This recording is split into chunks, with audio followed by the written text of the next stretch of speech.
So, we are thrilled to have Lisa Damour with us tonight. Let me tell you a little bit about Lisa. I took some notes and made sure that I got the information down off the web.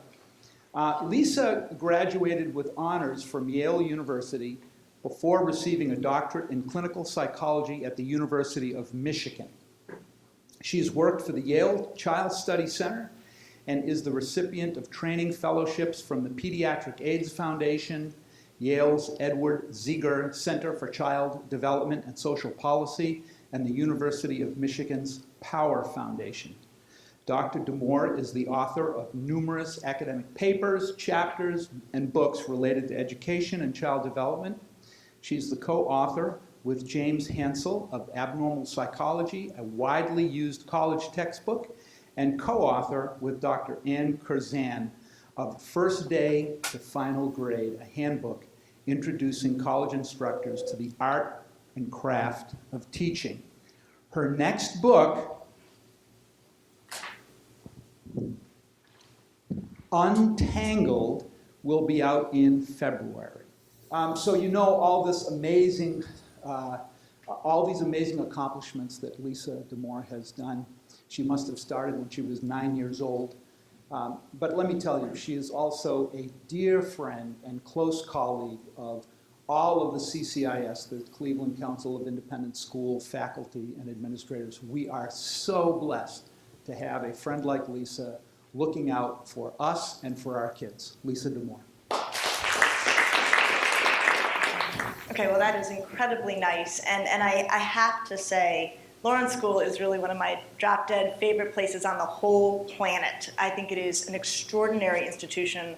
I love what you do, and Lou is one of my very favorite people. So it is a huge honor to get to be here with you tonight and to think with you about raising tweens and teenagers under any conditions, and then we'll also sort of tilt it a little bit towards the question of when learning differences are in the picture and how that plays out. So my work as a psychologist is on children, teenagers, and adults. But for my focus for a long, long time now has been teenagers. I love teenagers. This is true both in my work at Laurel, where I consult and run the Laurel School Center for Research on Girls. This is also true in my private practice, where I take care of adolescents there. And I also hold an appointment at Case Western Reserve University, where I train the graduate students who are learning to become psychologists. And graduate students who are treating adolescent cases come to me, and that we sort of find each other and work together. So often in our culture, when we talk about teenagers, people sort of go, "Oh, teenagers," and there's sort of this like, "Oh, you've got a teenager," or "I've got a teenager." And we speak really openly about how hard teenagers can be, how chaotic they can make our lives. And this just seems to be sort of inherent to being a teenager and having a teenager, is that things feel really, really upended. It's funny when I reflect on how I found myself focusing on adolescence, because I'm actually a very controlling and organized person. I'm actually I like things highly, highly in order. And so it's sort of funny to me, I don't do well with chaos. Like, I actually do really, really badly with chaos. I'm an only child, and so I really, grew up having my space and room and had things under control. And so it's kind of funny to me that my professional interests have actually pulled me into what many people consider like one of the most chaotic times of life. And I realized that in doing this, I think to manage my own anxiety, I decided I had to organize adolescence, right? That's what I was going to do.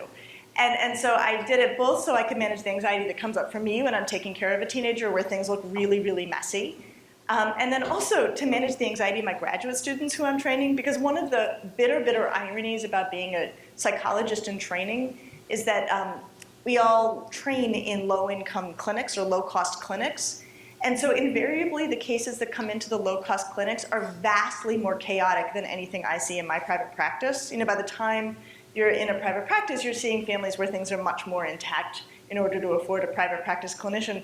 And so the strange irony is that these totally green clinicians are taking care of cases that are much, much more complicated than anything I have to deal with on a daily basis. And so I think to help manage their anxiety and my anxiety in taking care of these graduate students as they try to navigate these cases, I decided I was going to organize adolescence. And by organize it, I mean sort of try to break it down into its component parts. Try to say, what exactly is happening in adolescence? What are teenagers trying to do? What are they supposed to do? And then, of course, what comes with that is, well, where do the adults fit into this picture? So this idea of organizing adolescence, I'm not the first person to think in these ways. There's a long-standing concept called developmental lines, and it was actually invented, or sort of first thought of, in the 1950s and then into the early 1960s by Anna Freud, who was Sigmund Freud's daughter, and she herself was actually a real psychological heavyweight in her own right. And her interest was in little kids, for the most part. She looked at children under the age of 5, though she did write about older kids too. And she introduced this idea of developmental lines to say, what is it that makes 0 to 5 so chaotic? You know, and certainly clinicians, when we think about childhood development, we think like 0 to 5 is pretty chaotic. And then we call the phase that comes after that, we actually call it latency, 6 to 11, which is things calm down, and then you have adolescence, where everything kind of kicks back up again.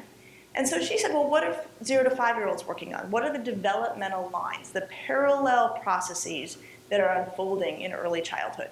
And she said things like, you know, it goes from suckling, you know, to rational eating. You can hear the 1950s language there, you know, and diapers, you know, to toilet mastery, and total dependence to independence, you know, from play to work, you know, and children are developing on all of these trajectories simultaneously.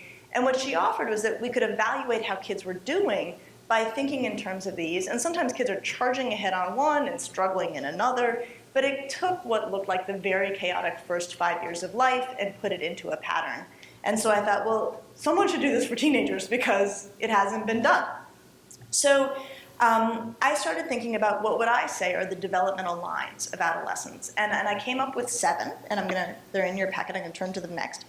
So I wrote up this idea, and then Random House bought it from me in the form of this book, Untangled, which Lou mentioned, and there's a little card in your folder. And Lou's right, the book comes out in February, and it can be pre-ordered now. And if you pre-order it now, a hard copy can also arrive in your house on February 9th, and my editor would want me to tell you that, so I'm telling you that. And the book, you know, it focuses on adolescence as it applies to girls, but truly the model I'm proposing applies to all teenagers. I sort of tip it towards thinking about the girls' experience through adolescence, but it's a way that, you know, if someone wanted to come along and take the same idea and apply it to boys, it could easily be done. Okay, so what are the developmental lines of adolescence that I'm proposing? So here's what I'm saying. There's 7 transitions that come with being a teenager. One is that you are parting with childhood. Another is that you are joining a new tribe, you know, getting your friends. A third is harnessing emotions. A fourth is contending with adult authority. I was with a teenager recently, and I have some advanced copies of my book, and I was showing it to her, and I said, oh, this is the chapter where you realize the grown-ups are completely full of it.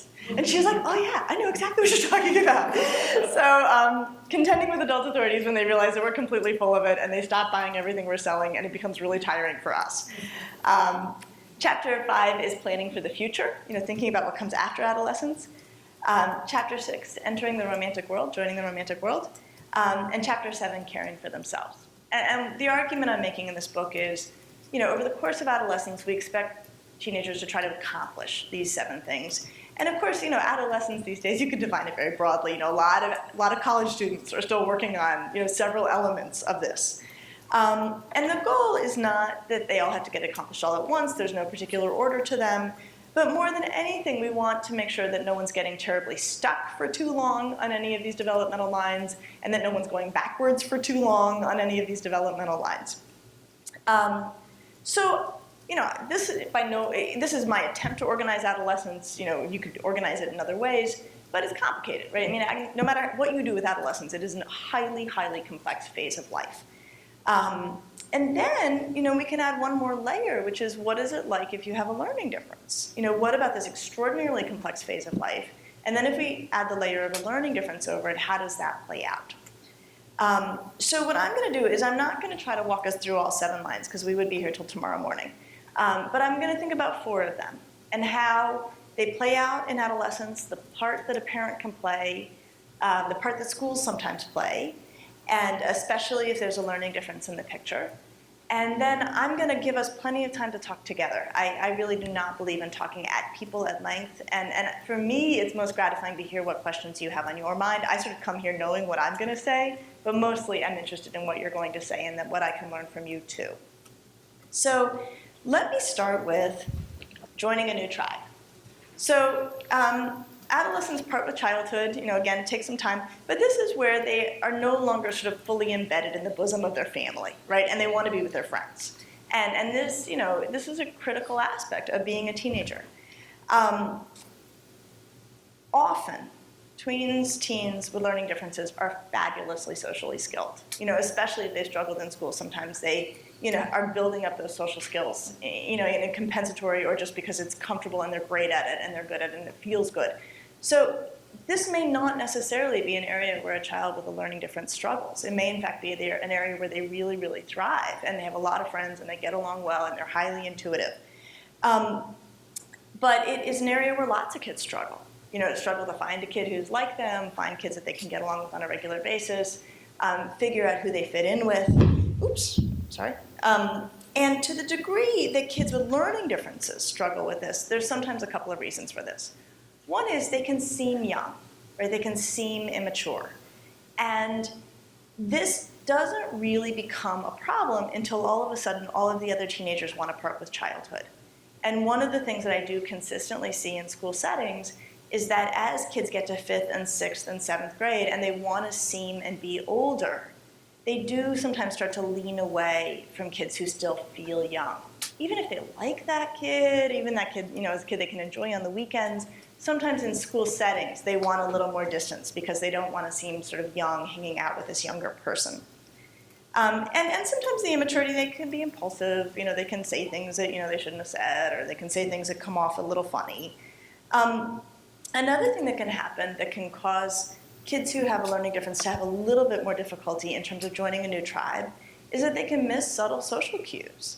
And Russell Barkley, who I'm sure you know is one of the leading experts on ADHD, I remember reading one of his papers a long, long time ago, and he said, kids with ADHD or LD, they tend to be 30% behind both socially and academically. And the reason it struck me at the time is I thought, well, that's too simple to be true. Right? Humans are not easily put into sort of sound bites. And so whenever I see these sound bites about humans, they kind of stick with me, and then I test them against what I see in the outside world.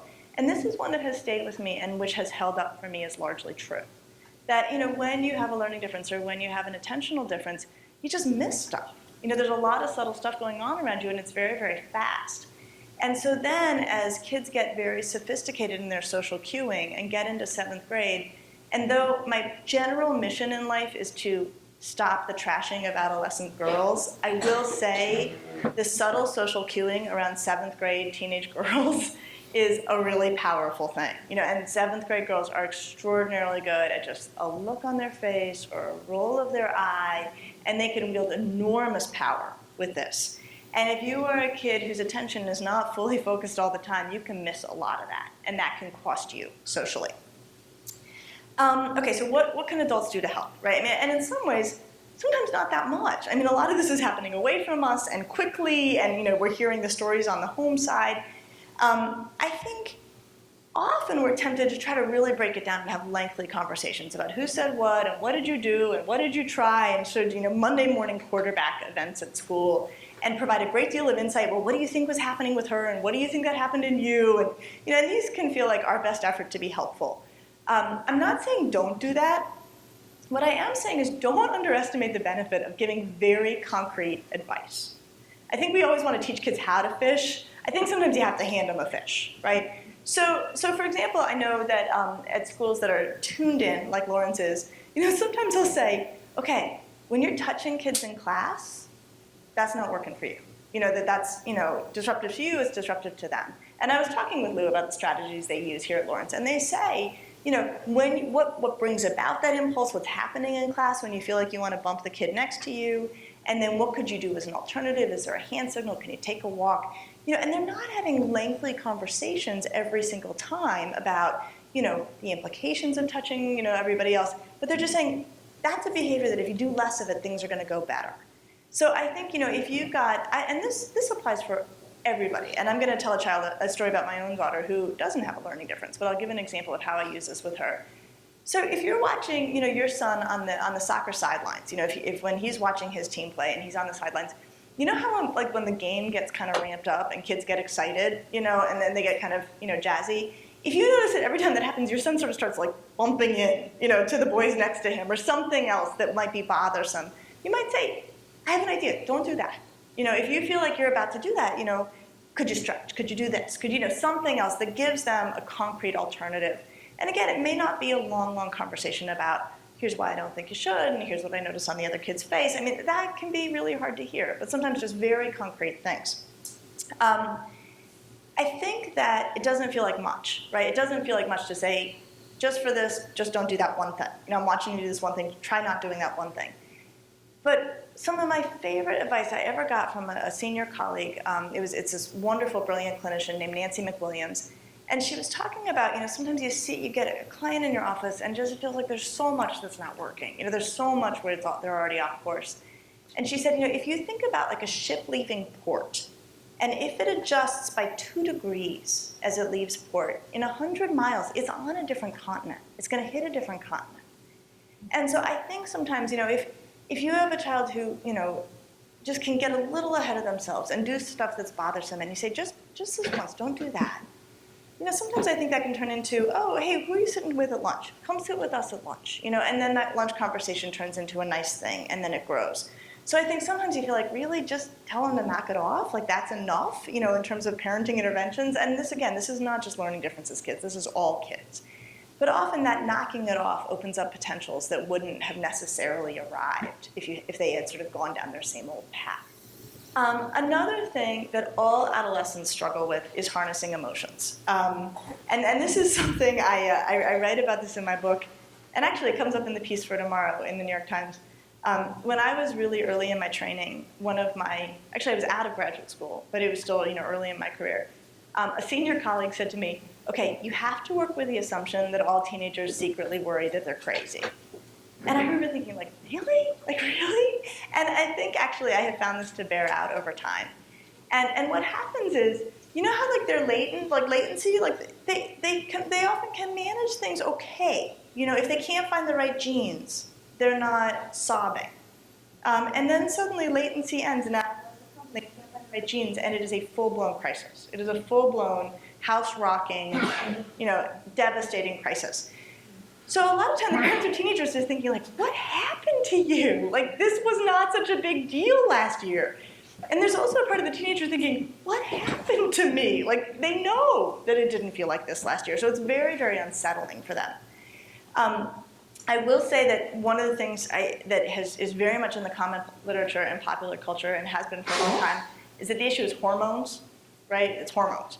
Well, it turns out actually it's really not. Like, we have enough science at this point to know that it's really not caused by hormones. And it's weird because it seems so coincidental. They're breaking out, they smell terrible, and they're acting crazy. It seems like it must be all connected.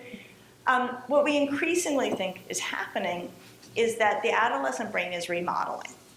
That the adolescent brain is this highly plastic, highly evolving thing, which is relatively new science. We used to think, by 11 or 12, the brain was done, nothing else changed. Now we know it's this incredibly busy time in the brain. And it evolves, it upgrades back to front, which is, sort of from the lower areas to the upper areas, which is the same form in which it originally developed. So it turns out the lower areas are where the emotional input and emotional reaction centers are. And the upper areas are where the emotional control and calm everything down and not worry so much centers are. And it turns out they upgrade the lower centers before they upgrade the upper centers. That's the neurology, and we can actually look at it. One of my favorite research studies puts kids, teenagers, and adults in scans where we can watch their amygdala react. And the amygdala is sort of the emotional signaler of the brain. And we show them images of like happy or scary faces, and we can see how strong the reaction is in the amygdala. And what we see in kids and parents or adults is the amygdala kind of goes bing, when it sees an angry face or a happy face. And in teenagers, the amygdala goes bing, it like screams out, like it gongs, and these are going chime, gong. And so, that's also why they're like, why are you yelling at me? And you're like, I really wasn't yelling at you. Their input is so intense. And so it looks hormonal, but it's actually much more of a neurological event. than anything else. So, feelings ride high in teenagers. They just ride high. So there's a lot that has to be done to sort of help kids manage. And there's two or three things that we can do. And this is true for all teenagers everywhere. One is you support verbalization, which is putting feelings into words. This is hard for all teenagers. If you have a language processing, this may be slightly more difficult. But I will say, teenagers do this. We just don't like the way they do it. And the way they do it is they complain, right? That mostly by the time you have a 5th or 6th grader, when you pick them up from school, if you pick them up from school, or when you ask about their day, it is often a litany of complaint, right? And we, Laurel School, where I consult, is a very fine school, and I know that there are parents who actually think we are torturing their daughter. First period, second period, third period, she might get a break at lunch, and then we go back to torturing her for the rest of the day. And this is just the nature of adolescence. And then this happened, and then this happened, and then this happened. So if you have a complainer in your home, what I'd like for you to start to think is, verbalization, right? Putting words to feelings. This is fabulous, right?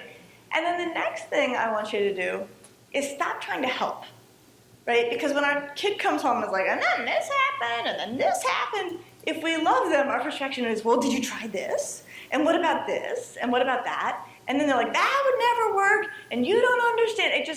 They never say, wow, that's a fabulous idea. Like, I'm so glad you suggested that. I didn't even think about that. So don't even try it. Don't even try it.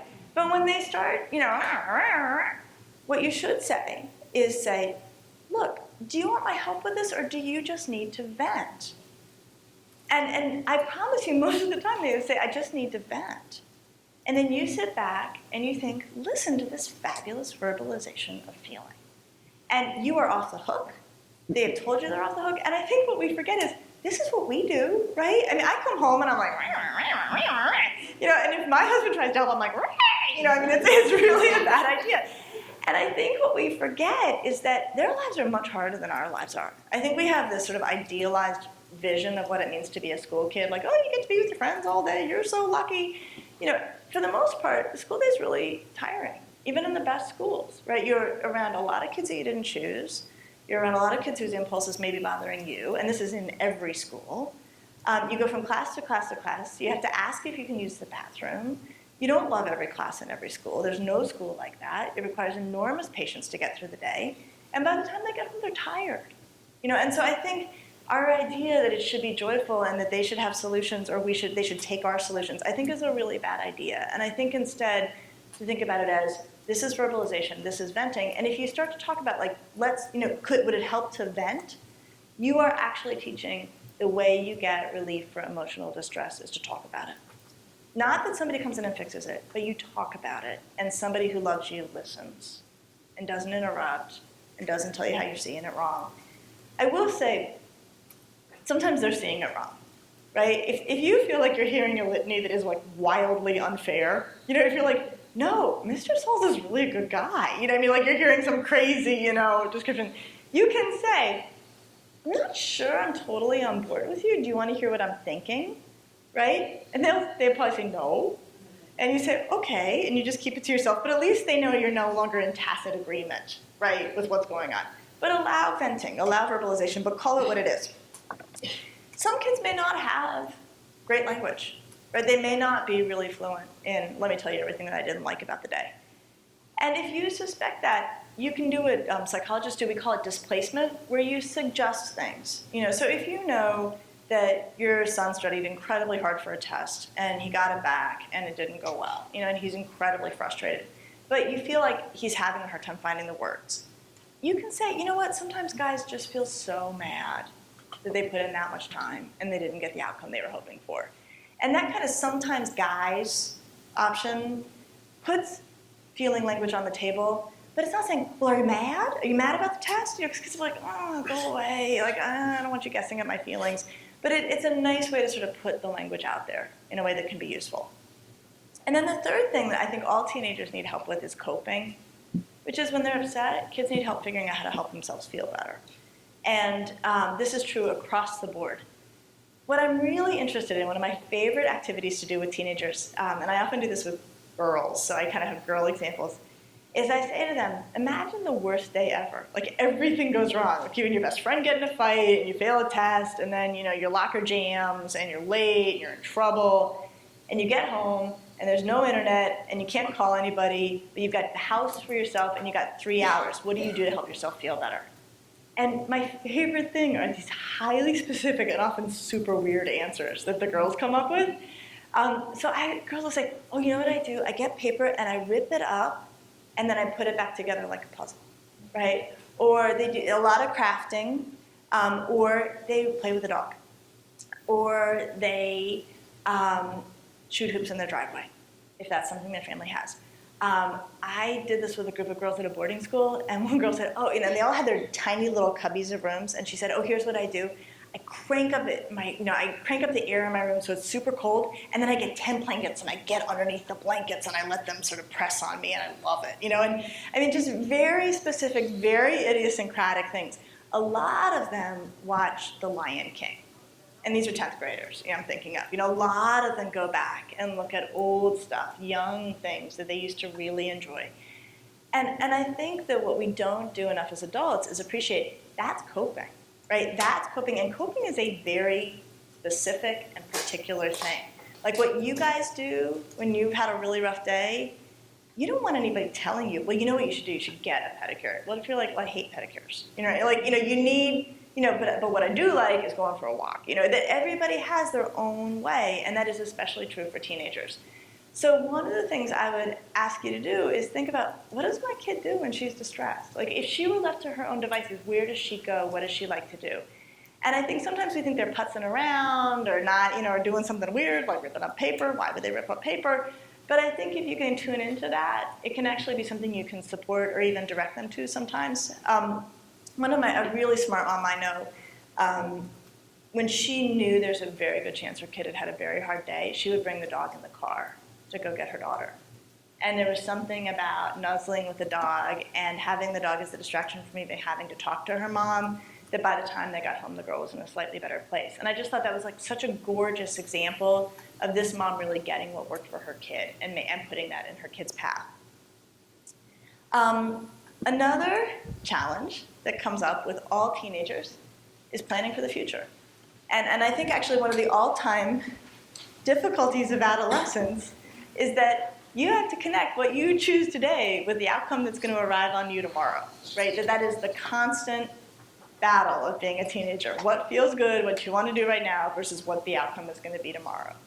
And there are certainly some teenagers who are extraordinarily good at this, and I will say, we've got plenty of very high functioning and sometimes high strung girls at Laurel who as 9th graders are organizing their lives about the 12th grade outcomes, that they want, and they're doing a really good job.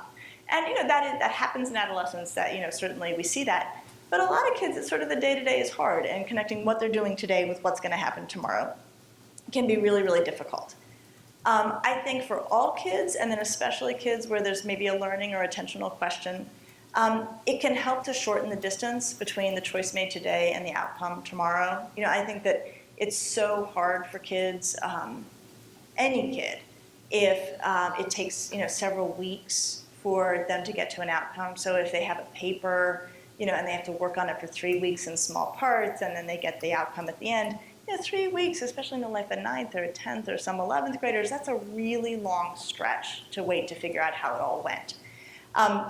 So one of the things I think that is really helpful for all teenagers is to have relatively quick rewards for success. So if you have a teenager who struggles with planning, or struggles with writing down in their planner everything that's due, even relatively late into adolescence, you may say, if you come home and you've got your stuff in your planner and you get it all done and I can check it, you can watch TV that night. Like, the TV is yours, or the phone is yours, or whatever. And if you come home and your planner's empty and you and I both know there was supposed to be something in there, you got to find out from your friends what's due, and you're not watching TV that night. So the decision of what the good outcome, or Netflix, they're not watching TV, they're all watching Netflix. The good outcome arrives the very same night. It's very broken down into very small things. And then the nice thing is, if they mess it up, which the nature of adolescence is you mess things up, and you need do-overs, and you need a chance to redo it. If they mess it up, you say, it's okay. tomorrow's another day, and they get to reboot the whole system tomorrow. I think it is really, really hard when we set up systems for actually any teenager where you say, well, let's see how it goes for this week, and then we'll decide what happens over the weekend. If your teenager's there, fantastic. But sometimes they need daily rewards and daily reboots to keep things on track over time. I know that this is a lot of work. I know that teenagers feel like we're torturing them. I think, if you say, look, you're not going out on Saturday night if, I spend all day Saturday nagging you to do the 3 small tasks I've asked you to do. I know that that's not fun for us, that's not fun for them. And I think that one of the things that we have to constantly remind them is, this isn't some horrible system I've created to torture you. Like, you do what you're supposed to do, you get then do what you want to do. This is how the whole universe works, or certainly how the whole planet Earth works, right? If you show up at work and do a good job, you get paid. If you show up at work and do a bad job, or you don't show up at work, you don't get paid. That this is sort of the big picture here, and we're going to teach you in small doses at home, and we're going to expand those doses over time.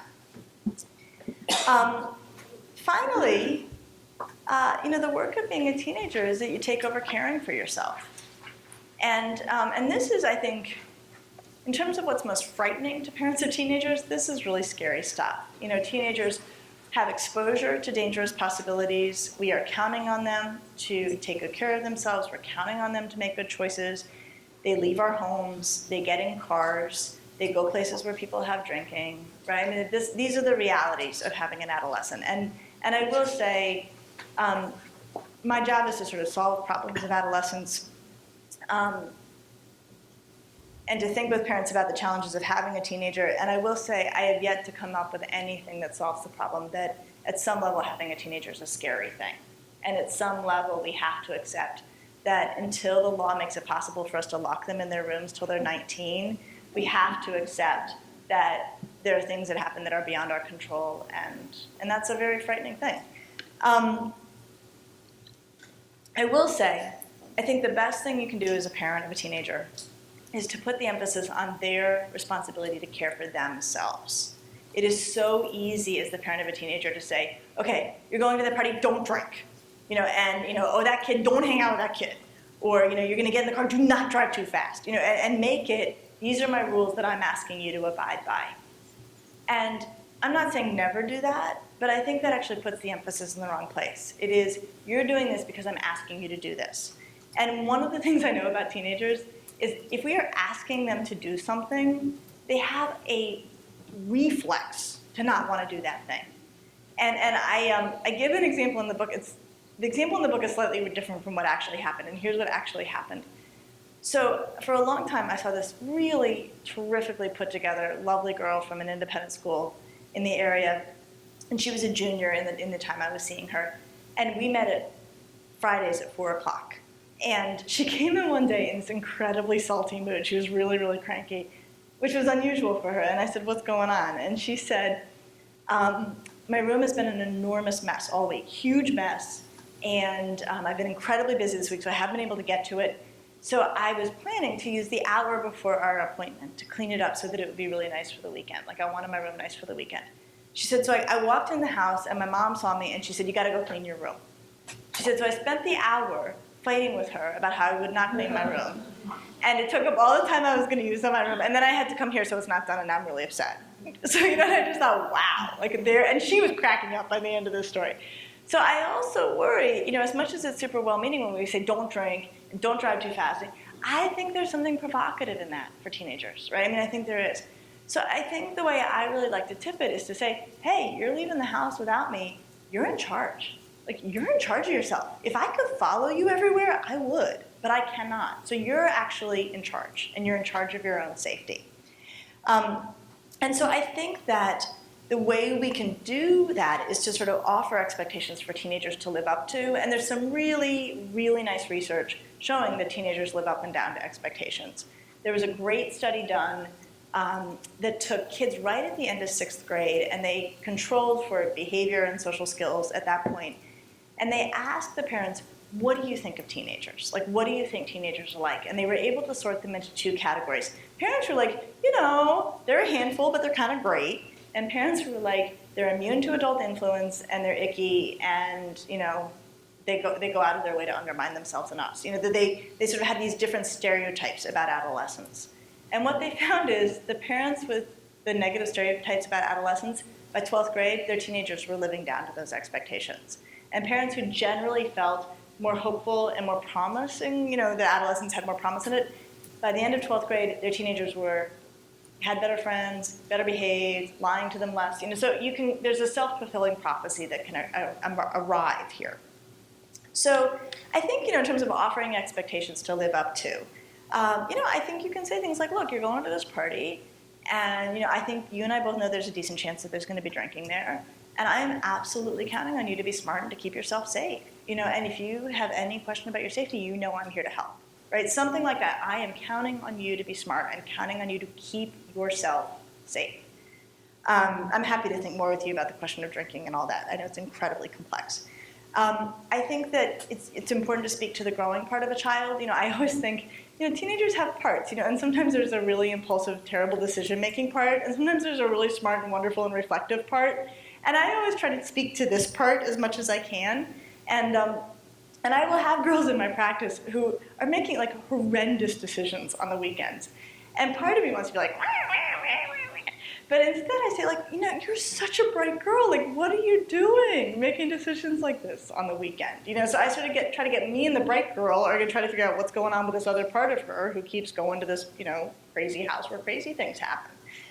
I also think that if you really want to change behavior, and I would say this is true across the board, everything we want children to do differently, everything we want teenagers to do differently, I think telling them to knock it off, telling them to not do things, telling them what you don't want them to do has very little impact on behavior. I think it's not fun for you, it's not fun for them, it doesn't give them alternatives. I think when they're getting it right, when they're doing the right thing, noticing that and talking about that in highly specific terms is extraordinarily useful. And I'll tell you the story in my life that, for me, really brought this home. And it was the summer after my second year of graduate school, I was able to take some time away. That typically the system at Michigan is you use that summer to finish up your master's thesis, but I'd actually finished it up before then.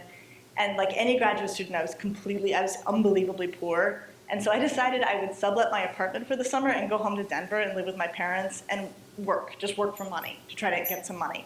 So I got a job on this adolescent inpatient unit, and I was in charge all day long of the 12-year-old boys. I had 8 12-year-old boys, and it was me and another staff member, and we were in charge of this adolescent inpatient of 12-year-old boys. And an adolescent inpatient unit, these are kids who are really struggling. These are really troubled kids. They cannot be seen outpatient. They all have to be in a group setting. And I was just a staff member. Even though I probably had a master's at that point in psychology, I was just a staff. I wasn't doing anything clinical. I was just I was their daytime mommy. It was basically what I was. And so, the boys would rotate off and on the unit. And for a few weeks, probably 3 or 4 weeks, we'd had a boy on the unit named Larry, and he happened to be an African-American boy. And then after he'd been on the unit for 3 or 4 weeks, another boy came, and his name was also Larry, kind of joined the group of 8. So this new Larry, we called him White Larry, which is sort of weird, but there's a lot that goes on the inpatient unit that's weird, and it just made sense. The original Larry gets to keep Larry, and so we had Larry and White Larry, and that's what the boys called him, that's what we called him. And White Larry was this he was a really, really fun kid, but he was in trouble all the time. He could not keep himself out of trouble. If there's a kid in front of him in line, and the kid was taking too long to move, he would just punch him in the back of the head, and they'd be like, oh, I'm so sorry. It was just this instant, he just was always, just sort of huge energy. I'm sure he had, a lot of trouble everywhere he went. But he was fundamentally, this great, great kid, but he was constantly in trouble. And all day long I was like, White Larry, don't do that. White Larry, don't do that. White Larry, don't do that. And then one day, in the summer, we took them to Elitch's, and I don't know if any of you have any connection to Denver, but it's this really crappy old rundown amusement park. You know Elitch's, okay? So we take them to Elitch's. It really just terrible, right?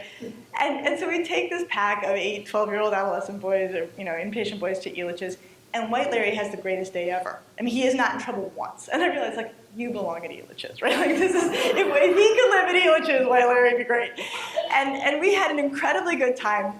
And I remember we were walking out, and we were in the parking lot, and White Larry was about 10 paces ahead of me, and I was sort of messing with him. I was like, White Larry, and he was like, what? And I was like, we had the best day You were amazing. And I actually stood with him in the parking lot and I ran down. You didn't punch a kid in the head once. When you got to lunch and the hot dogs ran out, right when you were about to order a hot dog, you took the hamburger and you didn't make a big deal of it. And when, Billy was bothering you, I noticed that you just took it and you were cool about it and you made a joke and that was really funny. But I was very deliberate in all of the choice points he had done in the course of the day where he kept himself out of trouble and made a different decision. And it was really, I just have such a clear image of standing with him in this parking lot, and having this conversation. And I will tell you, it got so much better with him after that. The idea that there were ways to interact with adults where you could get good feeling and good support for choices you made, for him, that's not something that happened that often. And I really know he punched fewer kids in the head back on the unit. Like, I know he did, because I had said, I saw you choose not to do that. And it was so funny. And the other thing about the punching in the head, it was mostly in the back, right? And the issue was, after I'd been on the unit for about 4 weeks, I was like, oh, I could have punched that kid in the head too. Like the only thing, right? The only thing that separated me from these 12-year-old boys was my impulse control, right? It wasn't that they had all these impulses that were strange to me. It was that they had no governors on those impulses. And that for me was a helpful thing. And to talk with him about, like, I get it that you wanted to do that. I get it. And I get it that it really felt like he had been driving you nuts all day and he had it coming. I'm so impressed. I am so impressed that you just waited for him to move on his own before you made him move. So I think hopefully you're not dealing with a lot of punching in the back of the head. Hopefully that's more of an inpatient unit thing. But I think it's the kind of thing, if you want a teenager to sort of take over autonomy and take over self-control, if it's the kind of thing where you say, text me when you get there, right? And then they get there, and then 20 minutes later you're like, where are you? Oh yeah, never mind, I'm here, that kind of thing. If 1 out of 10 times they text you when they get there, when they come home, say, you know what? You did a fabulous job of texting me when you get there. I really appreciate you did that, and that makes me much more comfortable letting you go out next weekend. And I think that it's so hard that when you've been on a teenager, do this, do this, do this, do this, when they finally do it, you're like, oh, thank God, right? And you don't say anything. Or you feel like, well, that was long overdue. And I think if we really want to shape behavior and we really want them to get them to take over aspects of self-care, those are the moments where we actually have to amp up our response more than any other time. And I think it doesn't come down to just saying, good job. I think it really comes down to saying, hey, I really got the sense that you walked in that house and you pulled out your phone and you sent me that text, and that's really impressive and that's really mature and that helps me trust you. It helps me send you out to other places too. So highly specific, and that's what I call sort of watering every seed you see. Even if it's the tiniest little thing. And I sort of feel like in that parking lot of Elitch's, I was like, we'd had a seed of a good day, and I was trying to sort of put Miracle Grow on it, and water it and shine a grow light on it. So I'm gonna just wrap up here, and here's what I think for me. When I think about why do I talk about teenagers, and now why do I spend so much time writing about teenagers? There's two good reasons. One is I actually don't like how we talk about teenagers as a culture. I feel like they just get a bad rap all the time. And I think it is an extraordinary time of development. And I think if you hold a 13-year-old next to an 18-year-old, and you think, like, what other time of life except for 0 to 5 do you see that much growth that fast? You bet this is stressful, right? You bet this is stressful for everybody involved. I actually love the speed with which teenagers grow and change, but it is taxing. It is taxing for them. It is taxing for us. But I don't love the language you use to talk about them. And I am hopeful that we might develop a new language where we say, you know what, they are really contending with adult authority, as opposed to, this kid won't do what I say. The other reason I really like talking and thinking about teenagers, and especially offering frameworks to break down their behavior and what it means and where we fit, is I think it is so easy to take teenagers personally, when they're not doing what they say, when they're criticizing us all day long, when they're talking about how silly our ideas are, where they're rejecting us, when they're rejecting our efforts to help. It's very, very hard to not take it personally, right? And I think most of what teenagers are doing is actually not personal. They are hard at work on these 7 tasks. This takes all their energy. A lot of these tasks involve pulling you in and pushing you away. That is their job. And I think when you can put a framework on it and say, okay, this is contending with adult authority, or it is my job to get him to take over caring for himself, it becomes less personal. And I think when it's less personal, we're in a much better position. We are much better at helping teenagers to think about what they need to do to get themselves to the next step, and less about what we want them to do to make us feel better as their parents. So let me wrap up there, and then I would love to take whatever questions or clarifications or other topics that are on your mind.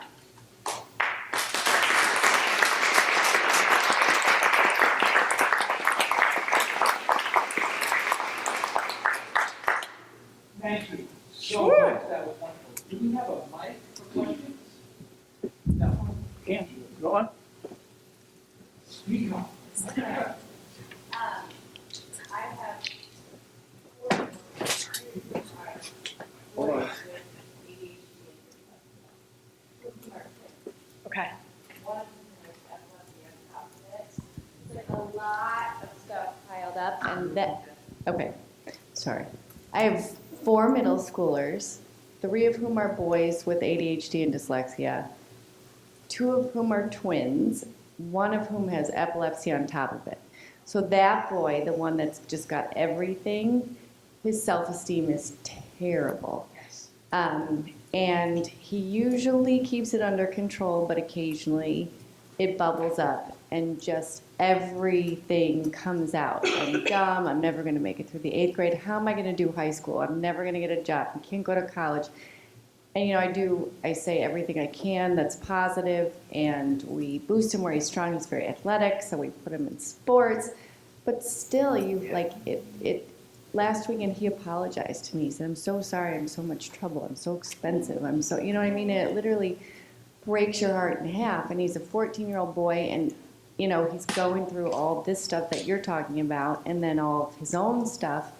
And I would like him to see someone or talk to someone, but he already does the tutors and all that, so he's like, no, I'm out, So I'm just looking for guidance in what else, because he hears it from his mom, from his mom and dad, you're great all the Sure, time, but that doesn't what are mean you that gonna much say? when you Right. hear it that often, so I'm just looking for guidance as to what else we can be doing to not only him, my other kids as well, but he especially right now is just really struggling. Yeah. Okay. So So- you've got your hands full, and he's got a tough time.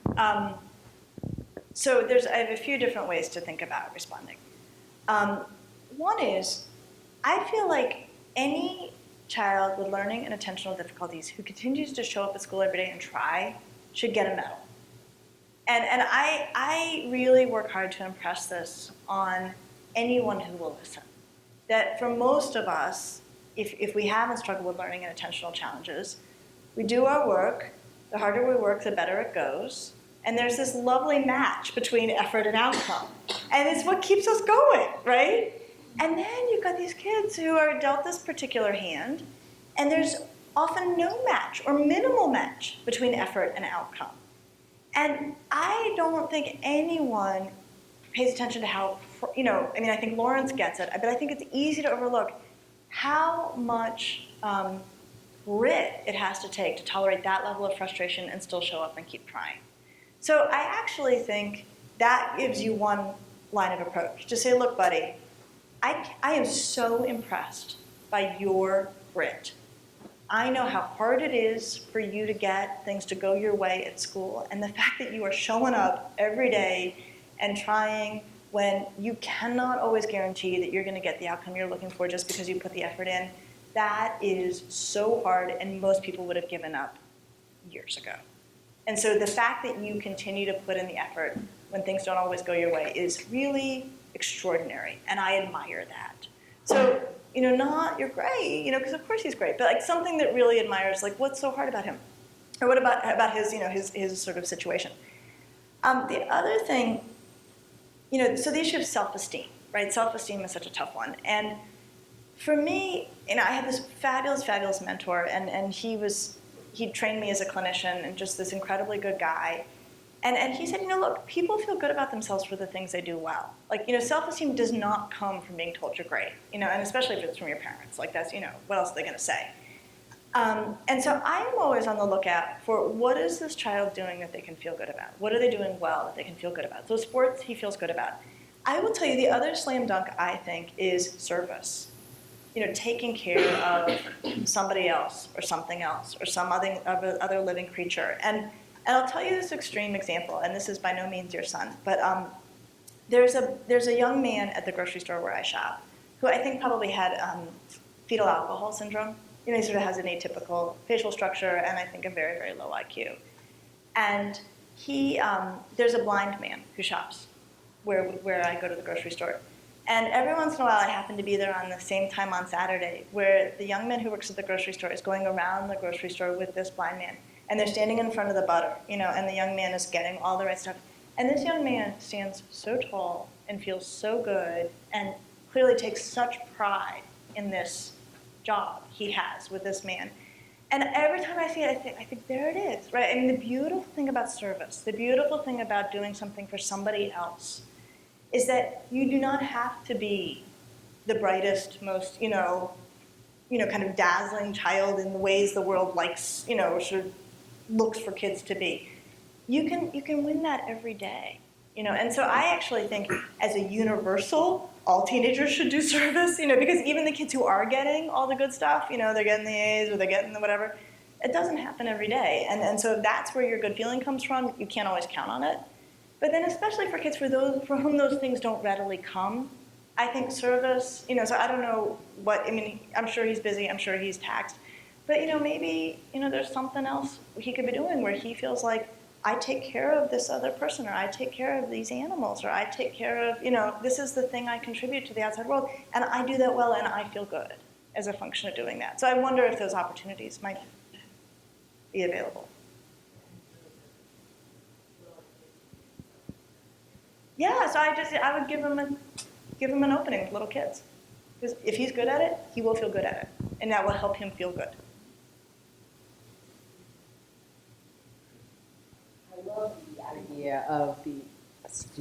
I love the idea that you share with us about self-care. I thought it was such a wonderful and a unique way to transfer the accountability to the child. You also mentioned the importance of understanding social cues. Do you have some examples that you can suggest to us of some positive modeling? And I'll give you one brief example. Yeah. My son likes to watch certain TV shows, and he likes the interactions of TV shows with groups of people like Friends. And I noticed that he gravitates to that because he's watching those social cues. And I want to see if you had other more positive examples. I would say, I don't know, how old is he? He's 14. Okay, so one of the things I'd be interested in is how often you might have a chance to observe him, with his friends. I try to post a lot of things at home so I can kind of be on the lookout. So I actually think watch for him being tuned into a social cue or watch for one of his friends doing it and then debrief that later. And say, I was so impressed. I saw when you were talking to Billy, when you saw his face drop a little bit when you brought up homecoming. I saw you notice that, and I saw you change gears or make a joke. That was really skilled. So I am increasingly convinced that lecturing at kids about stuff is like it's like a grown-up release of our own frustration. Right? I don't know that it has any positive impact on kids at all. And I would much rather see us notice something they're doing, praise it, and talk in highly specific terms about what worked. I think in terms of actually changing behavior, you could do that once for 40 lectures and get a much better outcome. So I would just scan, or if you see a friend of his who he admires, do something like that. Say, I was noticing about Billy, did you notice that when he, did you see how he, and just say that was really impressive. And I also say, one of the things I've tried to do in my own parenting, and it's really hard to be a psychologist and be a parent because, the chances of screwing up your kids is massive, right? As a rule, the children of psychologists are the most damaged humans on the planet. So I try mostly to just not be a psychologist at home, just to, be whatever impaired and limited mother I am with my own children. But one of the things I do try to do is I actually never say I'm proud.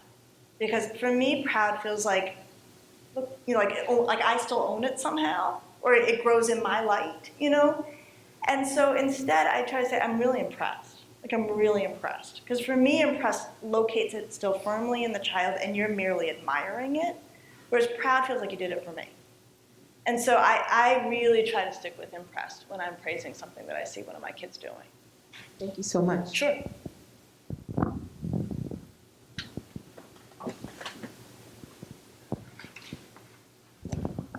Thanks.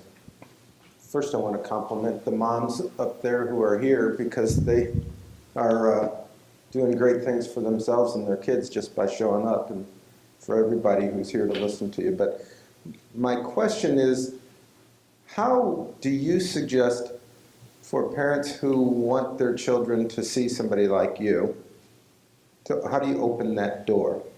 It's a really good question. So going back to what I said about all teenagers secretly worrying that they're crazy, so if we start there, if you say, hey, I have a really good idea, I think you should see a psychologist. They're like, ooh. I mean, so that's why I really have always kind of gone back to that, because I think so often, we're underestimating this latent anxiety, and then the suggestion of seeing somebody like me only, is very, very terrifying. So I think that there's lots of routes, and so I'm going to give lots of generic answers. I can be more specific with more details, which are not necessary. But I think you can say things like, what we can think of isn't working. What you can think of isn't working. What if we hired somebody to help us think of new ideas, right, to try to solve this problem? And to have it be like we are hiring a consultant because we have all come to the limit of our creativity, and maybe somebody who's not in the middle of it will have a fresh view. Another way, I think, sometimes to say, if I have somebody who's come into my office and I'm well aware that she's thinking, okay, it's true, right, here I am sitting with a psychologist, I will listen for what she's struggling with, and I'll say, wow, you really deserve more support than you've got. I'm really glad you're here. And I really do try to cast it in, you deserve more support. And this is a place where you can get extra support. I also think that one of the things that sometimes works is to go in together. Say, look, we are stuck. Let's all go in together, and see if, if meeting with somebody lets us make some progress. Occasionally, I will say to a family who's calling me and saying, we want her to see somebody, she won't see anybody.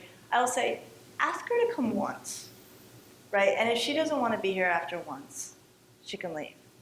And then, often in that once, I can shift it enough so that she doesn't feel damaged, but so instead she feels like somebody who is making good use of the resources that are available to her and deserves the support that I could provide. But I think it always has to be framed in that way as, buddy, you are doing the absolute best you can with the tools that you have before you, and we are doing the best we can with the tools that we have before us, and it's not doing enough, and you deserve more, so we're going to help you get more.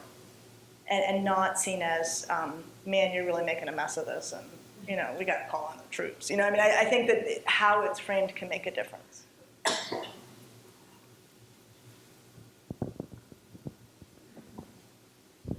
What if your child has an unhealthy coping mechanism?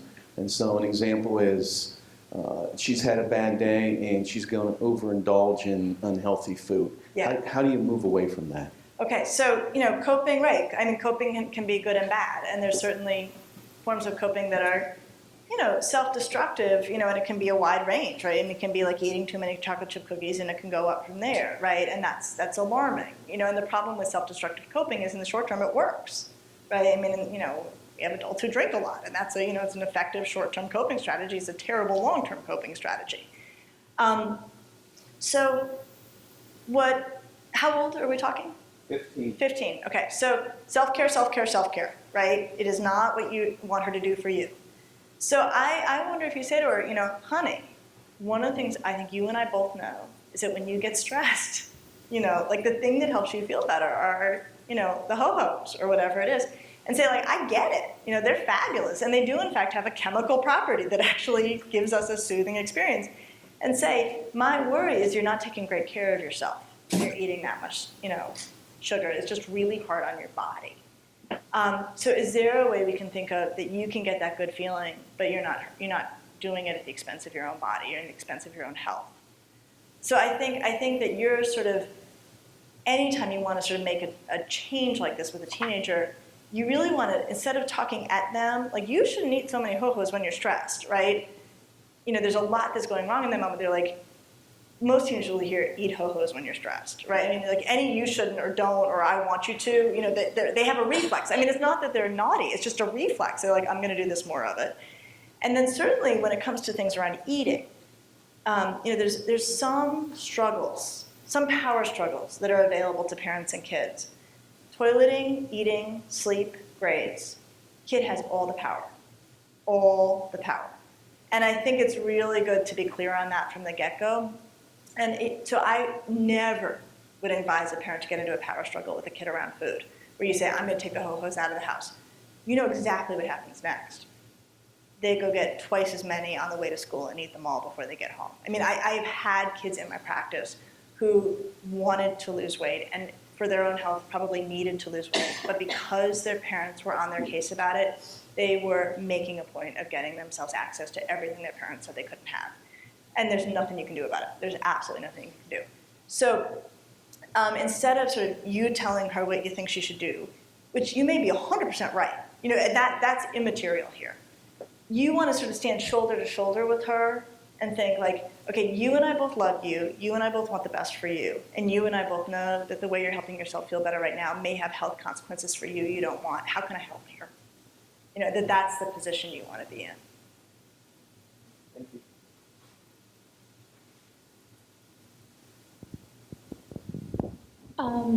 I'm noticing that lying is becoming more and more prevalent during these phases. It can be from as simple as, you know, I'm taking my lunch money and I'm buying ice cream with it, and then we find out the lunch card is, you know, less, or it could be something where, you know, we ask what homework they have, and then they leave out something specifically, and we find out later that, you know, a bad grade happened. And we're like, what happened? Why didn't you tell us about it? And they're like, well, because I knew that stuff already, and I just needed help on this. So it just has been varying, but I'm like, how, you know, I'm just wanting your insight on what's the best way to kind of respond to the general idea of lying. I know that's kind of general. No, and what age are we talking? 10-year-old and a 13, so Okay. that kind of age. So there's a couple ways to think about this. You know, so one is that you and I both know language is some of my favorite language for all of parenting. So if you know your child's lying, don't ask them, right? What did you do with your lunch money? If you already know what happened with the lunch money, because when you're saying what did you do with your lunch money, you're just asking for another lie, right? I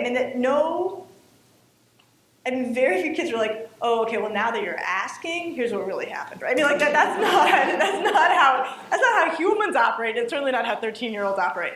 So I think that, you know, you can say, look, you and I both know that you didn't use the lunch money the way you said you did, right? So I mean, just skip the step of getting them to confess. Like, you know what happened.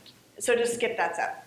And then, you know, I think then the question is like, so what's the outcome of them having misrepresented the story, right? So you can say, look, you know I want to trust you. You know if you want to go to Jenny's house where I think things are kind of out of control, I got to trust you. And when you're not being straight up with me, you're not going to Jenny's, right? And I think that a lot of adolescence is about there are places where they have opportunities to demonstrate good judgment before us. And it can be things like texting when they say they'll text, being honest about what's going on, doing the work they're supposed to do, turning in the work they're supposed to do, you know, things like that.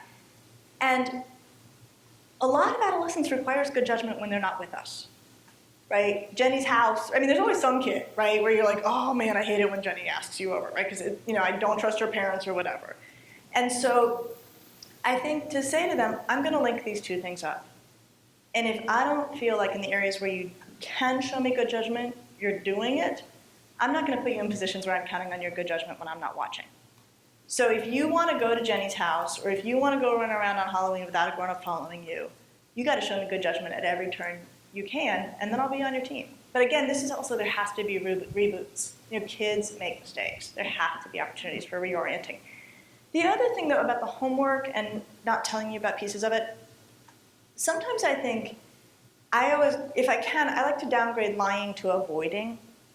I think a lot of times kids lie because they're actually avoiding something, and calling it lying actually invests it with more malice than is fair.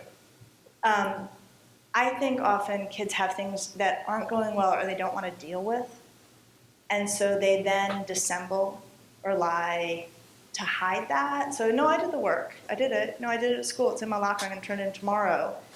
And that's them. They hate the work, or they don't know how to do the work, or they're stuck on the work, and they don't know what to do about that, so they're covering it up.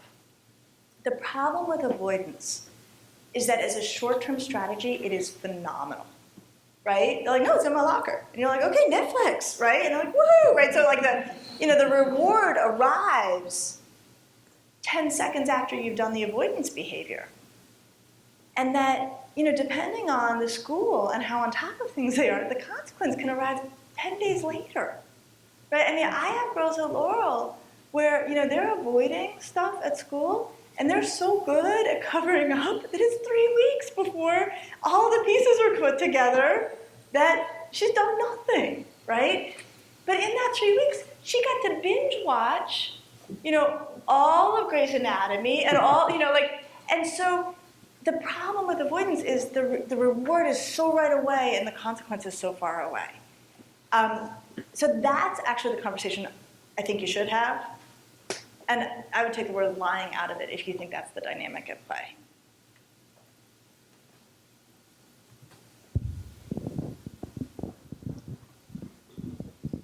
I totally understand the concept of the positive reinforcement and the reboot and allowing them to grow and have the responsibility. What do you do when you have the kind of child who has yet to make the link between cause and effect to begin with? How old? 13. Okay. Hang on, right? I think that you really, it's interesting. 13 is so hard. It is so hard because they're sort of into all of the slightly older kid stuff, and their insight and perspective is often really poor.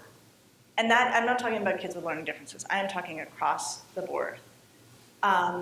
They know that there's such a thing as internet pornography, and they're interested. Their capacity to step back and think about what are the implications of this, what does it mean if I look at this, what are the long-term consequences of agreeing to send this photo to somebody. They're so separated. So they've got access to all the scary stuff or the beginnings of the scary stuff, and they've got almost no judgment and almost no perspective on whether or not they should engage in it. I think expect mistakes. You're probably fairly accustomed to a great number of mistakes. And I think probably a lot of conversation about what happened, what they would do next time, what the issue is. I would say, 7th grade, and I'm sure 13 can be 7th or 8th. Is it 7th? Okay, so 7th grade, again, in the spirit of I do not trash girls, I think girls are horribly trashed. Even at Laurel School, where the girls are extraordinarily kind to each other, top to bottom, they're extraordinarily kind, we still have the 7th grade, right? And the problem with the 7th grade is that they figure out how to use and abuse social power before they think about whether or not they should use or abuse social power. And I think neurologically, they don't have the capacity to think about whether or not should I roll my eyes at her and turn my back. They just think like, wow, check it out what happens when I do that. Like, look at all this power that suddenly falls to me. And I will tell you, in our 7th grade and in any decent 7th grade in the world, you're on them like crazy. You guys, when you do that, think about the impact. When you guys, think about when you do that, think about what it means when you do that thing that you do that's so subtle and quick. And I don't think we ever see much progress at all in 7th grade. But what I feel like is when suddenly they have a little more insight in 8th grade, what I like to think is the 400-hour of conversation that we had all through 7th grade, somehow, when the switch flips, they're like, oh, that's what the adults were talking about. Oh yeah, that's right, that's not so good. So I think one of the things that does happen at 14, and it may be delayed for kids with learning differences, is the achievement of abstraction. The ability to sort of step back and think, wait, what? Do a thought experiment. If I, take this match and this thing and go out in the backyard, like how bad could it be? Well, maybe I won't go out. that you can start to do that at 14 in a way you can't necessarily do that at a younger age. But as a follow-up to that, Yeah. if you're trying to start a cascade of responsibility with a child who has some learning differences, the whole executive function, Yep. lack of executive function, where would you suggest starting something like that? I would suggest starting with something that is very doable and that you can reward early and often. So I would set a low bar and go for early success. And if it is, you need to have a single day where everything that's supposed to go to school with you actually goes to school with you, right? And if you do that, you get to choose where we go out to dinner. I think it has to start very low with big rewards. And I don't think punishment works, right? It has to entirely be praising when the child's on the right track. So I would low bar, big rewards, lots of positive forward. The other, my favorite word in all of parenting is soon. Soon, you're gonna figure this out. Soon, this is gonna make sense to you. Soon, you're not gonna get ahead of yourself so much. And what I like about soon is there's some pressure in it. I expect you to go forward, but it doesn't have a deadline. It's full of hope. It also is the word we use before we articulate what we hope they'll be doing soon. Soon, this is I take care of a lot of teenagers and a lot of toddlers. Soon, you'll listen to your body and you'll make it to the potty on time. It's a nice way of sort of preceding exactly the behavior you're looking for. Soon, you will remember to load up your backpack before you go to bed, and then when you're having your crazy morning, you won't have this problem. And that's, but it's also nice because it kind of keeps you out of it. I'm articulating what I want you to do. Soon you're going to start doing this. I'm going to ask the last question because I'm headmaster and I get to. We got this from one of our parents. This mic's not working. My kid is so dramatic and negative. The sky is always falling, more so with me than with others. Is this normal? Yes, it's absolutely normal. I think the thing that's amazing is it actually feels like that for them. I think it's sometimes hard around adolescent emotionality. You're like, are you kidding me? Right? It just seems so amped up. It seems so overblown. And I think that it can be easy to dismiss or sort of feel really settle down. If you want a kid to really ramp it up, tell them to knock it off or settle down. Right? I think when kids feel invalidated, they just get louder. And so I think that if you have a child who's being very dramatic and very loud, try saying, wow, it sounds like you're really mad. You're really mad. And try putting some language to it and see if it'll come down. If you're not just, I think saying, you know what, you gotta calm down, that's just often infuriating. And I think the same way any one of us would feel if somebody said that to us. Excuse me, but it's just that big. And the other thing that's often amazing is it also often evaporates just that fast. Sometimes when I'm at Laurel, I'll see a girl and she'll be like, oh my God, I'm having the worst day ever, I gotta talk to you, Dr. Damour. And so she'll come in and we'll talk for 20 minutes and I'll say, I want you to come back tomorrow and let's see where this is at. And I will tell you 95% of the time I see her in the hallway, she goes, oh, I'm fine, never mind, I'm not coming.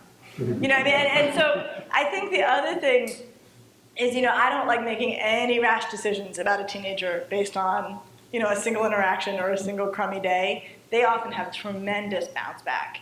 And so I always like to give them a chance to right themselves before, anybody steps in a big way. And if it's going on day after day after day, that becomes interesting to me. But I mostly think teenagers, it starts really high, it gets really big, they vent, they find themselves, they go to sports practice, something like that, and then they can't even remember what made them so upset. So I think giving that chance, for things to come down on their own, it's amazing how often they do.